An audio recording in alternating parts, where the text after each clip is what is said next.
If you are offering a manual brew bar at your cafe, it's important to know the basics of making a pour-over coffee. In theory, it's pretty easy, but when you start experimenting with ratios, time, water temperature, and particle sizes, it can become a bit overwhelming.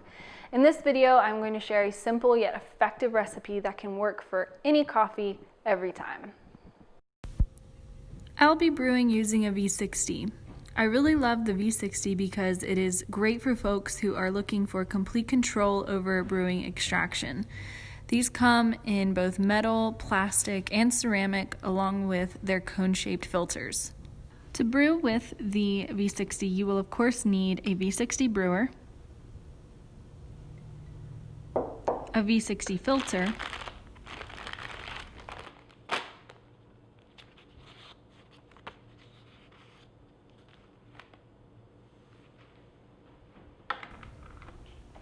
a grinder,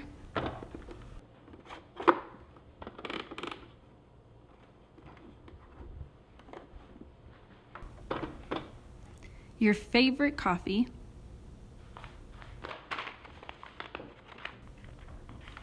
hot water,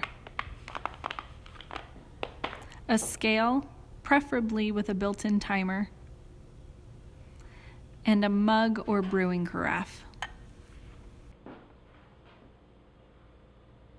To get started, you're going to want to first fold your filter into a cone shape, and you're going to want to rinse it inside the Hario dripper with water between 195 and 205.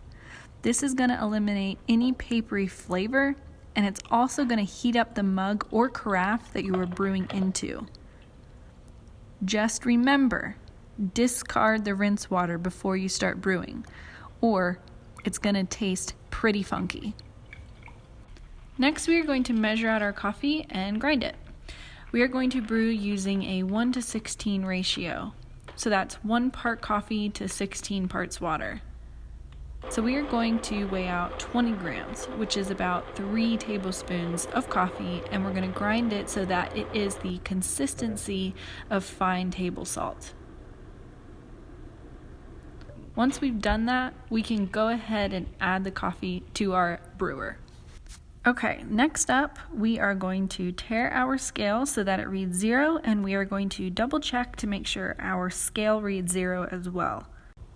We are going to saturate the grounds with water set at about 204 degrees. Anywhere 195 to 205 is totally fine. Today we're going to use 204 degrees.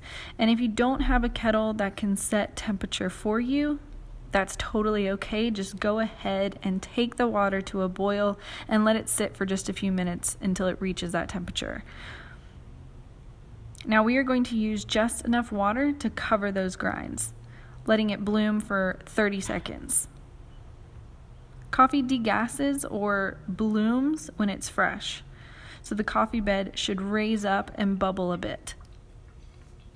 Rule of thumb is to use water that's double the amount of coffee you're using. So in this case, we're using 20 grams, so we want our bloom to go to about 40 milliliters. Next up, we are going to just pour continuously in a very slow, even spiral, adding water every 10 to 15 seconds for a nice, even extraction. If you're using a scale, you should pour until you reach 320 milliliters. The key here is to just pour slowly. The entire brew process for an 8 to 10 ounce mug takes about 3 to 3.5 minutes. Lastly, you are going to remove the brewer from the carafe that you are decanting into. Your coffee should finish draining again around 3 to 3.5 minutes. So remove the brewer and pour the coffee into your favorite mug and enjoy.